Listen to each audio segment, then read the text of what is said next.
Gujarat global summit में प्रधानमंत्री श्री नरेंद्र मोदी ने निवेशकों के समक्ष पेश की मजबूत भारत की तस्वीर। कहा, तेजी से बदलती हुई विश्व व्यवस्था में विश्वमित्र की भूमिका में आगे बढ़ रहा भारत। दुनिया की हर प्रमुख रेटिंग एजेंसी का अनुमान, दुनिया की तीसरी शीर्ष इकोनॉमी हो जाएगा भारत। वहीं वित्त मंत्री निर्मला सीतारमण ने कहा कि भारत वर्ष 2028 तक $5 ट्रिलियन की इकोनॉमी बन जाएगा। वाइब्रेंट गुजरात समिट के 10वें संस्करण के एक सत्र को संबोधित करते हुए वित्त मंत्री ने यह भी कहा कि वर्ष 2047 तक भारत दुनिया में $30 ट्रिलियन की इकोनॉमी बन जाएगा। ईडी ने बुधवार को जम्मू कश्मीर के पूर्व मुख्यमंत्री और नेशनल कॉन्फ्रेंस के अध्यक्ष डॉ फारूक अब्दुल्ला को नोटिस जारी कर 11 जनवरी यानी कि आज पूछताछ के लिए बुलाया है। डॉ फारूक के खिलाफ ईडी ने prevention of money laundering act के तहत मामला दर्ज कर रखा है। इस मामले में ईडी ने 26 जुलाई 2022 को अदालत में आरोप पत्र भी दायर किया था। इसके अलावा इस मामले में फारूक व अन्य आरोपियों की लगभग 21.5 करोड़ रुपए की संपत्ति को भी अटैच किया गया है। 10वीं और 12वीं कक्षा के विद्यार्थियों के भविष्य की दुहाई देते हुए निजी स्कूलों के मालिकों और अध्यापकों ने बुधवार को जम्मू में प्रदर्शन किया। विद्यार्थियों की सरकारी स्कूल में परीक्षा कराने का विरोध। स्कूल मालिकों और अध्यापकों ने बोर्ड के खिलाफ की नारेबाजी। उपराज्यपाल मनोज सिन्हा ने मिश्रीवाला में सरकारी योजनाओं के लाभार्थियों को स्वीकृति पत्र सौंपे। नशामुक्त समाज के लिए जनता से सहयोग मांगा।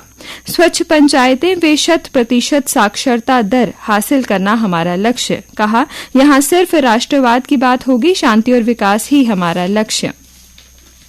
इग्नू में पहले वर्ष के बाद नियमित वीवी में पढ़ाई कर सकेंगे यूजी छात्र। शैक्षणिक सत्र जनवरी से 4 वर्षीय स्नातक डिग्री की शुरुआत।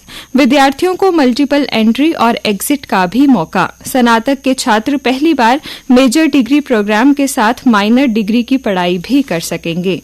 अन्य समाचार, पंचायतों की गतिविधियों की जिम्मेदारी ब्लॉक विकास अधिकारी बतौर प्रशासक संभालेंगे।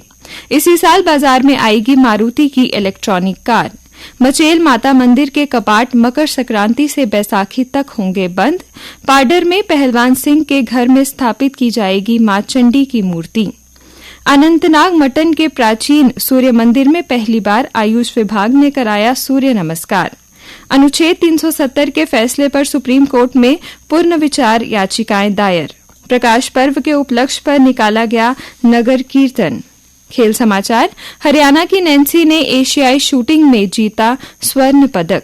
विश्व नंबर 1 चीनी पहलवान को हराकर अमन सहरावत ने हासिल किया स्वर्ण।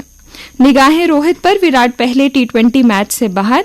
राशिद के बिना उतरेगा अफगानिस्तान। 3 मैचों की सीरीज का पहला मुकाबला आज। 14 माह बाद टी20 खेलेंगे भारतीय कप्तान। 14 जनवरी से शुरू होगा साल का पहला ग्रैंड स्लैम टूर्नामेंट। नोवाक जोकोविच को ऑस्ट्रेलियाई ओपन में शीर्ष वरीयता। मौसम का हाल, जम्मू दिन में श्रीनगर से भी ठंडा। श्रीनगर में बारिश बर्फबारी का इंतजार, निराश लौट रहे सैलानी।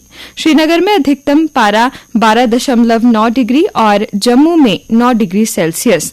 20 जनवरी तक शुष्क सर्दी से राहत नहीं। जम्मू में अगले 3 दिन कोहरा रहेगा।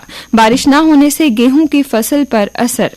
मौसम विज्ञान केंद्र के अनुसार आज दिन भर मौसम शुष्क व ठंडा रहने का अनुमान है।